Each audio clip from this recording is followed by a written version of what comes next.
Hey guys, ETJ Writes here. So today I am back to be talking about books I've been reading. This is actually a two-part video. My first video will be talking about what I have read, and then you can head over to part 2. I'll put the link in the description box down below, and you'll be able to look at part 2 of what I am currently reading. So today we're talking about what I have read. It's been a little bit slow. Usually I would be in my car a lot and listen to books as I was on the road, but since I haven't been driving a lot, the reading time that I've had has been a little bit limited because I listen to my audiobooks, and even books that don't have an audible companion to go along with them, I can listen to them. I figured out how to do that. There's another video on my channel that shows you how to get your iPhone or your iPad to read out loud to you using the accessibility settings. So that's what I do, and since I haven't been driving as much, I haven't had as much time to do that. But I've still found the time to get to reading some books. So let's talk about what I've been reading. So the first book that I have been reading is this book here called The Killing Fog. And The Killing Fog is a book by author Jeff Wheeler. I've really been enjoying his books. I've mentioned them before. I read that one, and then I also read The Buried World.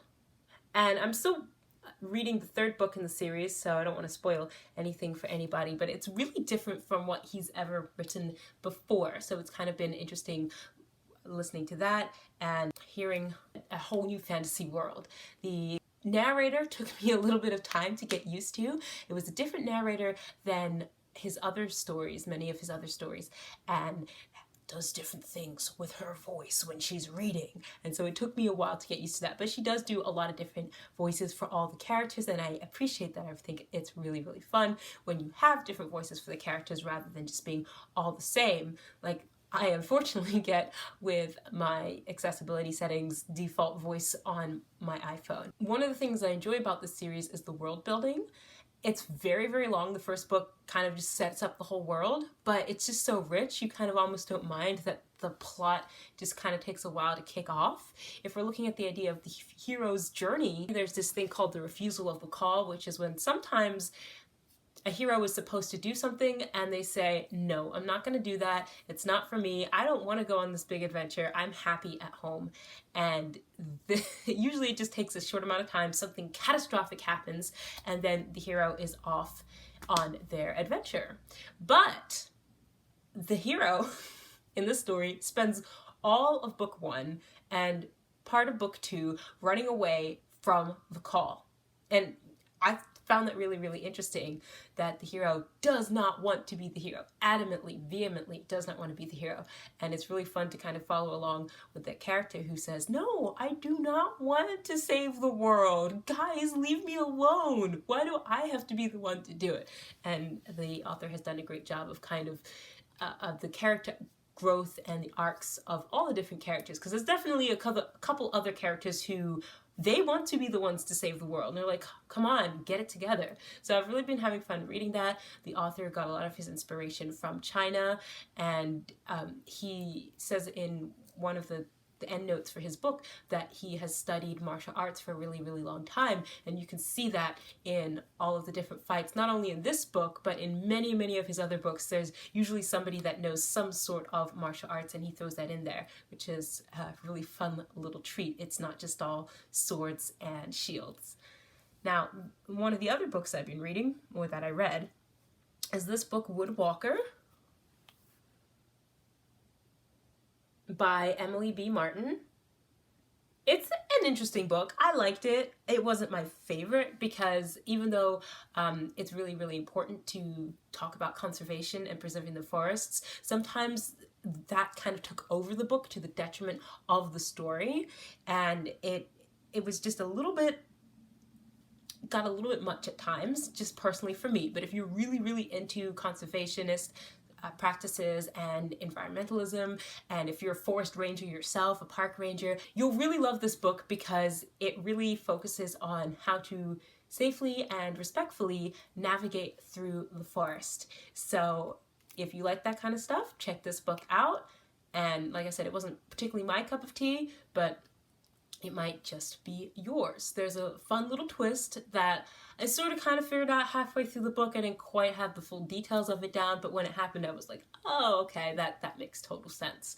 And so if you like a little bit of a twist, you will like that as well. I do find myself thinking of this book whenever I'm out in nature, so it has stuck with me. That's for sure. It made an impression. Now, one of my other books that I just finished reading was The Last Orphans, kind of like a post-apocalyptic book.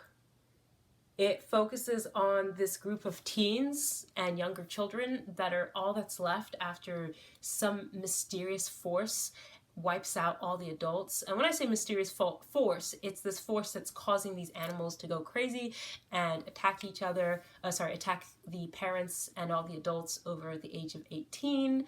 And it was a little much for me. There was a lot of horror elements. There was a lot of gore, a lot of just imagery that I had to stop and take it in small chunks, because otherwise I was just like, this is freaking me out. But if you like that kind of stuff, if you're a big horror buff, you will really, really enjoy this.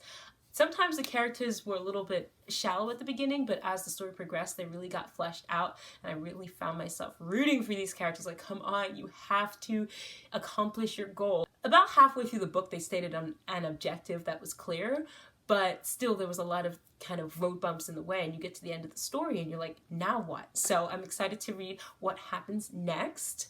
I really love that kind of post-apocalyptic world where people have to just figure out how to survive. Particularly these are a group of teens, so they're really not going to know much, and I'm excited about that. And I thought it was just kind of really interesting. It might be a bit much for some people because it's a lot of these kids are having to defend themselves against other kids, but we know that really happens in situations in other countries where they have these child soldiers. So it was very stark, but that's some people's everyday reality, and I thought about that a lot while I was listening to this book. The last book that I really got into reading over the last couple months was, I picked this up at a yard sale a while back, Fullmetal Alchemist.